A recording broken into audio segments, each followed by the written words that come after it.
नमस्कार दोस्तों, welcome to this video lecture. आज के इस वीडियो में दोस्तों हम लोग सॉल्व करने वाले हैं question number 3, practical question number 3, ratio analysis financial management CA intermediate. ठीक है, अच्छा क्वेश्चन है दोस्तों, इंटरेस्टिंग क्वेश्चन है। लेकिन मैं थोड़ा सा यहाँ पे ये कहूँगा ना कि यहाँ पे बहुत सारी चीज़ें क्वेश्चन में अज्यूम की गई हैं जो कि लॉजिकली आपको लग सकता है थोड़ा सा incorrect, but because it's a financial management का हम यहाँ पे बात कर रहे हैं दोस्तों, तो इस केस में यहाँ पर हम इस चीज़ को अज्यूम करके चल सकते हैं। ठीक है, ओके। क्वेश्चन के हिसाब से फाइनेंशियल मैनेजमेंट में हम चीजें अज्यूम करते हैं और आंसर तक पहुंचने का हम प्रयास करते हैं। ठीक है, ओके। अब दोस्तों निकालते हैं इस क्वेश्चन को, देखते हैं क्वेश्चन में सबसे पहले हमको करना क्या है, what this the question telling us. कहता है कि प्रिपेयर करिए, क्या प्रिपेयर करें सर, एक summarised PNL account, okay sir, for the year ending 31 March 23 और also show the balance sheet as on 31 March 2023। तो हमको दो चीजें बनानी है सर। हमको बनाना है सबसे पहले ट्रेडिंग और पीएल अकाउंट। तो मैं एक प्रयास करता हूं सर, यहीं पे मैं बना दूंगा ट्रेडिंग, जाइए भैया, ये जाता नहीं है क्या, जाता। यहां पे लिखेंगे sir trading and PL account. एक तो हम ये बना लेंगे यहां पर, और यहां पर मैं बना लूंगा सर बैलेंस शीट। ठीक है, मैं बिल्कुल ही टी फॉर्मेट में बना रहा हूं, आप वहां पर बिल्कुल ऐसा करिएगा कि फॉर्मेट बना कर ही करें, उससे नंबर अच्छे मिलेंगे, एग्जामिनर की तरफ अच्छा आपका व्यू जाएगा। It will be a good impression on the examination, on the examiner. तो प्लीज आप पूरा फॉर्मेट बनाने का प्रयास करें, समय हो तो प्लीज फॉर्मेट बनाएं। अच्छा, अब आइए दोस्तों क्वेश्चन पढ़ते हैं। क्वेश्चन बता रहा है, कुछ डेटा दे रहा है, फटाफट से डेटा पढ़ लेते हैं। ग्रॉस प्रॉफिट की वैल्यू दी है 15%, नेट प्रॉफिट दिया है सर 8%, ऑफ सेल्स याद रखेंगे, ऑफ सेल्स है। रॉ मटेरियल कंज्यूम किया गया है 20% ऑफ वर्क कॉस्ट, यानी कि यहाँ पे वर्क कॉस्ट दिया होगा तो ठीक है, नहीं दिया तो निकालना पड़ेगा। डायरेक्ट वेजेस दिया है 10% of work cost, okay sir. Stock of raw material 3 months of usage, जितना यूसेज है उसका 3 गुना ज्यादा यहाँ पे हम रॉ मटेरियल को रखते हैं। Stock of finish good 6% of work cost का 6% हम यहाँ पर रखते हैं। डेप्ट कलेक्शन पीरियड है दोस्तों हमारा 60 दिन का, और जितनी भी सेल्स है सारी की सारी क्रेडिट सेल्स है, okay sir. Fix asset to sale ratio दिया है 1:3, fix asset to current asset दिया है 13:11, करंट रेशियो दिया है 2:1, long term to current liability दिया है 2:1, share capital to reserve and surplus दिया है 1:4। ये सारे डेटा हमारे सामने दिए हुए हैं। फिक्स असेट की वैल्यू दे दी है सर, बहुत अच्छा काम किया, बहुत बड़ा काम कर दिया सर हमारे लिए। फिक्स असेट की वैल्यू दे दी सर 26 लाख रुपए, और इसी वैल्यू से पूरा का पूरा क्वेश्चन हम सॉल्व कर देंगे, मेरा आपसे दावा है। ठीक है, आइए दोस्तों देखते हैं इस क्वेश्चन को हम कैसे सॉल्व करेंगे। चलते हैं सर अपनी वर्किंग नोट्स के ऊपर और वर्किंग स्टार्ट करते हैं। वर्किंग हमारा फर्स्ट वर्किंग सर, पहला डेटा हमारे सामने क्या दिया है, पहला डेटा दिया है सर हमारे पास फिक्स असेट का रेशियो है, फिक्स असेट का वैल्यू हमारे पास है 26 लाख रुपए का, ओके सर। और sir fixed asset to sale का रेशियो दिया है 1:3। अगर sir fixed asset to sales is equal to 1:3, यानी कि 1/3 है, यानी कि फिक्स्ड असेट अपॉन सेल्स 1/3 है, यानी कि फिक्स्ड असेट की वैल्यू अगर 26 लाख है, तो जैसे ही हम यहाँ पर क्रॉस मल्टीप्लिकेशन का खेल खेलेंगे सर, हमारे पास क्या वैल्यू आ जाएगी, हमारे पास वैल्यू आ जाएगी सर फिक्स असेट की, सॉरी सेल्स की 26 लाख इंटू 3, यानी कि 78 लाख रुपीज। सर यहां से हमने क्या निकाल लिया, सेल्स का फिगर निकाल लिया 78 लाख रुपीज। तो हम फटाफट से ट्रेडिंग अकाउंट में आते हैं और यहां पर हम सेल्स का फिगर लिख देते हैं 78 लाख। अच्छा काम कर रहे हैं आप ये करके। और बैलेंस शीट में फिक्स असेट लिख देते हैं सर 26 लाख रुपीस, ओके। कुछ डेटा हमारा फिल होना शुरू हो जाता है ना, तो फिर कॉन्फिडेंस आता है। अच्छा, कॉन्फिडेंस अब बढ़ रहा है, क्वेश्चन में कॉन्फिडेंस बढ़ रहा है सर। अच्छा, अगला देखते हैं।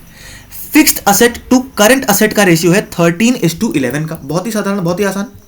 कह रहा है कि fixed asset, second point, fixed asset to current asset कितना है सर 13:11, यानी कि 13/11, यानी कि fixed asset upon current asset, यानी कि फिक्स्ड असेट की वैल्यू 26 लाख है। क्रॉस मल्टीप्लिकेशन का खेल यहां पर भी हम लोग खेलेंगे दोस्तों। कैसे खेलेंगे, 26 लाख को मल्टीप्लाई कर दीजिए 11 से, डिवाइड कर दीजिए 13 से, आंसर आ गया सर आपके पास 22 लाख रुपए। ये आपकी वैल्यू आ गई करंट असेट्स की, is equal to current asset is equal to 22 lakh rupees. कुछ हम यहां पे कर नहीं रहे सर, खाली आंसर आता जा रहा है अपने आप। करंट असेट भी आ गए सर, कितने रुपए के आ गए सर 22 लाख रुपीज के।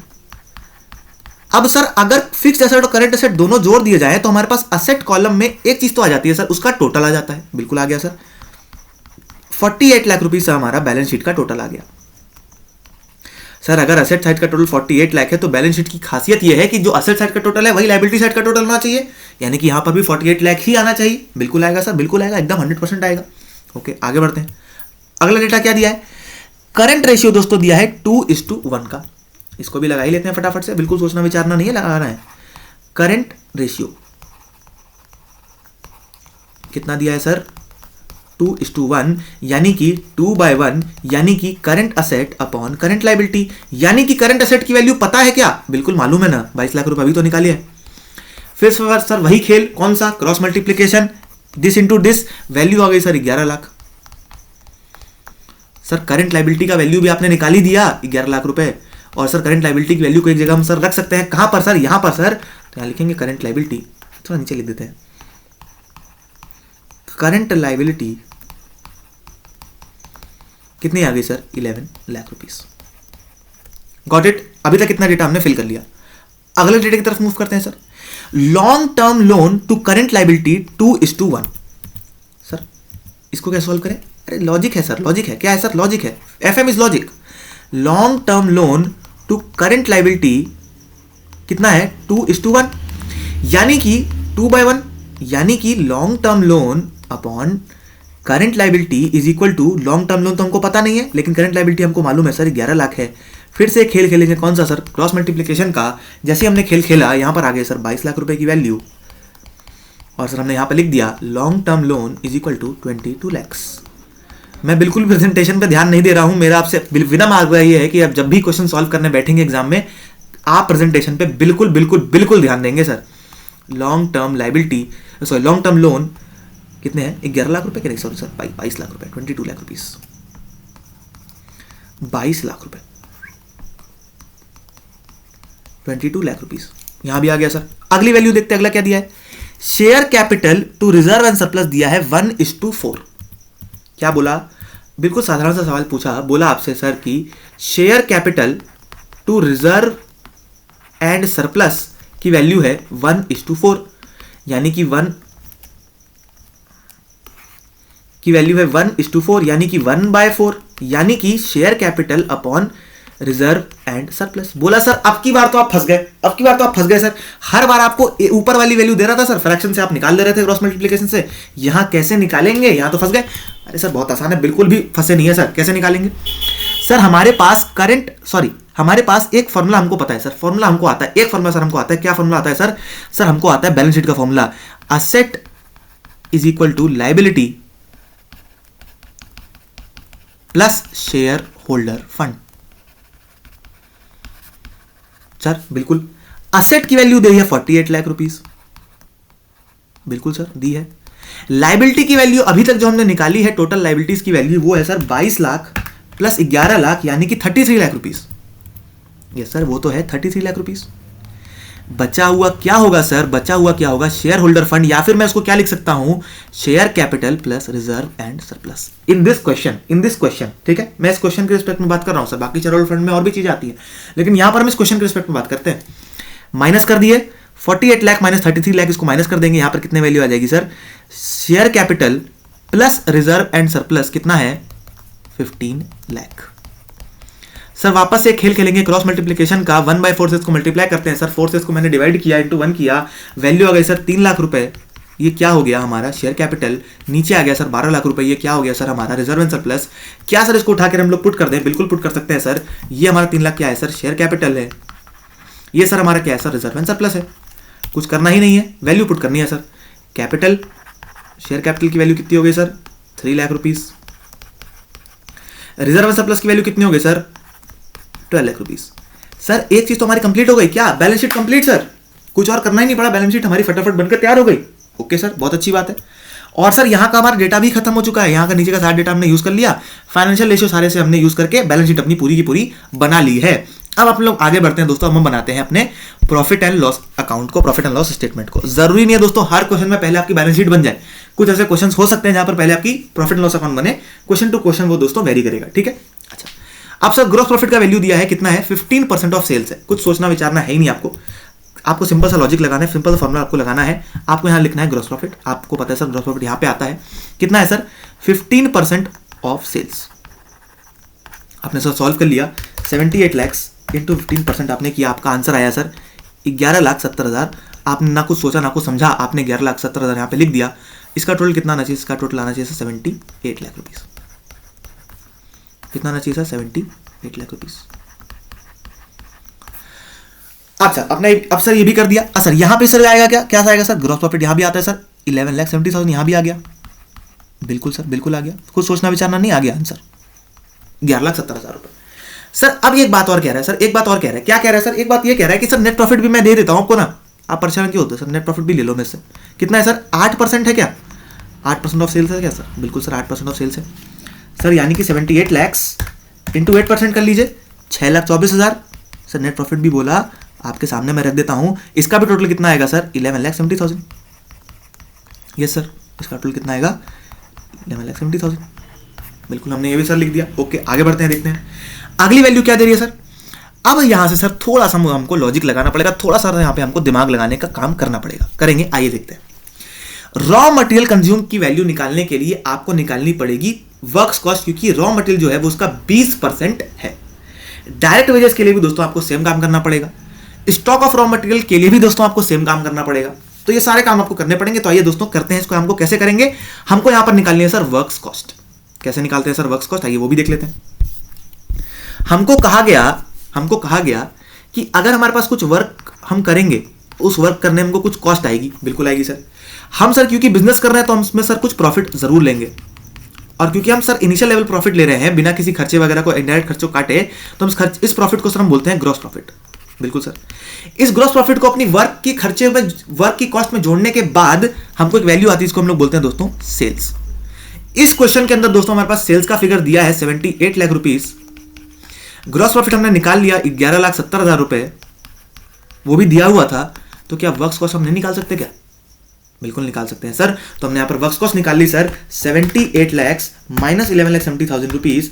वर्क्स कॉस्ट का फिगर आ गया सर 66,30,000। ये क्या है सर? ये है हमारी वर्क्स कॉस्ट। क्या पूरा वर्क्स कॉस्ट उठा के यहां पे लिख दें? आप लिख सकते थे अगर आपके क्वेश्चन में ये सारा डेटा जो है वो नहीं दिया होता तो, लेकिन हमारे पास क्योंकि ये सारा डेटा दिया है तो हम थोड़ा सा डेटा को इज्जत देंगे और डेटा के हिसाब से हम यहां पे लिखेंगे। सबसे पहली बात हम लिखेंगे रॉ मटेरियल कंज्यूम्ड। मैं यहां लिख देता हूं sir raw material consumed. Sir कैसे निकालेंगे? कहा गया इसका अगर आप रॉ मटेरियल कंज्यूम अगर आपको निकालना है मालिक, एक काम करिए, इस 66,30,000 रुपीज का 20% निकाल लीजिए, यानी कि वर्क्स कॉस्ट का 20% निकाल लीजिए। हमने बोला बिल्कुल सर, इसका 20% निकालते हैं। 13,26,000 रुपए आपका क्या आ गया? वैल्यू आ गई रॉ मटेरियल कंज्यूम्ड की 13,26,000 रुपीज। बिल्कुल सर, आसान सा सवाल, आंसर आ गया। अगला देखते हैं सर। डायरेक्ट वेजेस निकालने के लिए उसका 10% कर दीजिए। बिल्कुल आसानी से हम कर लेंगे सर। डायरेक्ट वेजेस कैसे निकालेंगे सर? 66,30,000 जो हमारी वर्क्स कॉस्ट है, इसका 10% ही तो है, और कुछ है क्या? नहीं सर, इसका 10% है। 66,30,000 इंटू 10%, वैल्यू आ गई सर 6,63,000 रुपीज। कैलकुलेट करना आपके हाथ में सब कुछ। Direct wages 6,63,000। ओके सर, ये भी आ गया। अच्छा, और देखते हैं सर और कुछ दिया है क्या डायरेक्ट वेजेस में जो आ सकता है sir? Stock of raw material दिया है, जो कि स्टॉक ऑफ रॉ मटेरियल हमको यहां पे जरूरत नहीं पड़ेगी, हम इसको उसमें बैलेंस शीट में लिखेंगे, लेकिन क्योंकि हमको लिखना ही है तो लिख लेंगे। अभी के लिए हम छोड़ देते हैं, आगे चल के इसको लिखते हैं। अच्छा, रॉ मटेरियल कंज्यूम हमने लिख लिया, हमने लिख दिया स्टॉक ऑफ रॉ मटेरियल। तो सर बाकी बचाओ क्या होगा? सर बाकी बचाओ क्या होगा? बाकी बचाओ क्या होगा सर? और डायरेक्ट कॉस्ट। बाकी आप डायरेक्ट कॉस्ट के नाम से लिख दीजिए। कितना लिखेंगे सर? 66,30,000 में से माइनस करिए 13,26,000 में से माइनस करिए 6,63,000, वैल्यू आ गई सर 46,41,000 रुपीज। ठीक है सर, 46,41,000 रुपीज ये हमारी वैल्यू आ गई अदर डायरेक्ट कॉस्ट की। हम ये लिख सकते हैं, या फिर आप एक काम कर सकते थे 66,30,000 को मल्टीप्लाई कर सकते थे आप 70% से, तो भी आपकी वैल्यू ये भी आ जाती, क्योंकि 10% डायरेक्ट वेजेस है, 20% आपकी रॉ मटेरियल कंज्यूम्ड है। ठीक है, ये हमारी वैल्यू यहां पर आ गई दोस्तों। हमने अपना ट्रेडिंग अकाउंट भी बना लिया। अब दोस्तों आइए बात करते हैं पीएल अकाउंट की। वहां पे सर हमको क्या खेल खेलना है? वहां पर सर कोई खेल ही नहीं है, वहां पे कोई खेल है ही नहीं, क्योंकि सर बाकी जो भी कॉस्ट इसमें से बच रही है वो सारी क्या है सर? इनडायरेक्ट कॉस्ट है। इनडायरेक्ट कॉस्ट कैसे निकालेंगे सर? 11,70,000 रुपए का हमारे पास ग्रॉस प्रॉफिट है, माइनस कर दिया 6,24,000 को, वैल्यू आ गई सर 5,46,000 रुपीज, जो कि हमारा क्या हो गया? Net profit. ठीक है दोस्तों, यहां तक दोस्तों हमने क्वेश्चन को सॉल्व कर लिया। अब दोस्तों क्योंकि डेटा कुछ दिया है तो उसकी इज्जत करना बहुत आवश्यक है। आइए डेटा की इज्जत करते हैं। कैसे करेंगे सर इज्जत डेटा की? कह रहा है कि स्टॉक ऑफ रॉ मटेरियल हमारे पास बचा है 3 महीने की यूसेज का हमारे पास स्टॉक ऑफ रॉ मटेरियल हमारे पास बचा है। ओके सर, इसको कैसे निकालेंगे? हमने कहा सर पूरे साल में आपने 13,26,000 रुपए का स्टॉक आपने यूज किया। बिल्कुल आपने सर बात मानी, बिल्कुल आपने इतना ही व्यस्त स्टॉक मैंने यूज किया था, मैं आपकी बात मानता हूं। आपका टोटल रॉ मटेरियल का कंजम्पशन पूरे साल का है 13,26,000। कितना महीने का सर? 12 महीने का। आपको चाहिए सर 3 महीने का, जो कि आपका स्टॉक बचा हुआ है। तो 13,26,000 को आप डिवाइड करोगे 12 से, मल्टीप्लाई करोगे 3 से, आपका आंसर आएगा 3,31,500। सर ये वैल्यू तो आ गई, ये है sir stock of raw material. लेकिन सर इसको लिखें कहां? बताता हूं सर। रॉ मटेरियल इसमें आइए बैलेंस शीट में। करंट असेट का फिगर आपने लिखा है सर 22 लाख, इसको रहने दीजिए और इसी के अंदर आप यहां पे लिख दीजिए इसका जो पर्टिकुलर इसके नीचे लिख देते हैं stock of raw material 13 lakh नहीं है, 3,31,500। 3,31,500। ठीक है। अच्छा अगला देखते हैं। स्टॉक ऑफ फिनिश गुड दिया है क्या? स्टॉक ऑफ फिनिश गुड है दोस्तों 6% of works cost. Sir total works cost कितनी है सर हमारी? सर आप ही ने तो बताया था टोटल वर्क्स कॉस्ट हमारी है sir stock of finish good. कैसे निकालेंगे? 66,30,000 का 6% हमारी निकाल लेंगे। 66,30,000 इंटू 6%, वैल्यू आ गई सर 3,97,800। 3,97,800 लिख देते हैं sir. Stock of finish good 3,97,800, ये भी आ गया सर। अगली वैल्यू देखते हैं और क्या कह रहा है। डेट कलेक्शन पीरियड है 60 डेज का। डेट का कलेक्शन पीरियड कितना है सर? 60 दिन का। ओके सर, ये भी लिख लेते हैं फटाफट से, हम इसकी वैल्यू भी निकल जाएगी हमारे पास। सर टोटल हम सेल्स कितनी करते हैं? 78 लाख। और हमको ये बताया गया है, हमको ये इतना कहा गया है कि आपकी जो टोटल सेल्स है ना सर, वो पूरी की पूरी सेल्स आपकी क्या है? क्रेडिट सेल्स है। वैल्यू आराम से निकल जाएगी सर। हमको ये फॉर्मूला तो हमको आता है सर। इसको हम क्या बोल सकते हैं? Debt collection period. Debtor collection period इसको बोल सकते हैं क्या? बिल्कुल बोल सकते हैं सर। कैसे होगा? रिसीवेबल्स इंटू 360 डिवाइडेड 360 डेज का पूरा साल हम मानते हैं, divide by sales. Sir receivable की वैल्यू हमको पता नहीं है, 360 तो सर सबको ही जानता है। सर सेल्स की वैल्यू 78 लाख है और कितने दिन का सर? 60 डेज का। आई थिंक मैंने यहां पे लिखा था। इसका वैल्यू आएगी सर 60। वैसे चेक कर लेते हैं, 60 डेज ही था ना? 60 डेज था बिल्कुल सर। यहां पर सर एक काम करते हैं। कौन सा काम करते हैं सर? एक काम ही तो हमको आता है क्रॉस मल्टीप्लीकेशन, और कुछ हमको आता ही नहीं। क्रॉस मल्टीप्लीकेशन हमको आता है बहुत अच्छे से, वही हम करते हैं। तो क्रॉस मल्टीप्लीकेशन हम यहां पे करेंगे। वैल्यू आ गई सर 13 लाख रुपए। रिसीवेबल की वैल्यू आ जाएगी हमारे पास 13 लाख रुपए। यहां पे काम करते हैं, रिसीवेबल का वैल्यू भी यहां पे लिख देते हैं 13 lakhs। ठीक है। अब सर एक बार एक काम करते हैं, इस तीनों को जरा एक बार जोड़ते हैं। क्या ये 22 लाख के बराबर आ रहा है कि नहीं? 13 lakhs प्लस 3,97,800 प्लस 3,31,500, इसकी वैल्यू आ रही है सर 20,29,300 रुपए। लेकिन हमारा जो टोटल करंट एसेट है वो है 22 लाख रुपए का। आप दो काम कर सकते हैं। या तो पहला काम आप ये करिए, आप ये लिखिए अदर करंट एसेट, आपको पूरा अधिकार है सर ये लिखने का, और इसको माइनस कर दीजिए 22 लाख रुपए में से। वैल्यू आ गई सर आपकी 1,70,700। सही कर रहा हूं ना? 22 lakh minus 3,31,500 minus 3,97,800 minus 13 lakhs, हाँ 1,70,700। या तो सर इसको अदर करंट एसेट के नाम से 1,70,700 लिख लीजिए, या तो सर इसको कैश के नाम से लिख दीजिए। दोनों चीजों में आपको जो हेड यूज करना वो हेड यूज करके आप यहां पे वैल्यू लिख सकते हो। आपका पूरा का पूरा क्वेश्चन समाप्त होता है, आपके सामने पूरा का पूरा आंसर है। आई होप दोस्तों मैंने सिंपलेस्ट फॉर्म में जो मुझे सबसे अच्छा समझ में आया था उस प्रकार से मैंने इस क्वेश्चन को सॉल्व करने का प्रयास किया है। आई होप आपको ये दोस्तों क्वेश्चन समझ में आया होगा। किसी भी प्रकार का फिर भी आपको कोई दिक्कत होती है तो प्लीज कमेंट सेक्शन में बताइएगा। I will try to help you. We will meet in the next video. Till then this is Devansh Agarwal signing off. जय हिंद।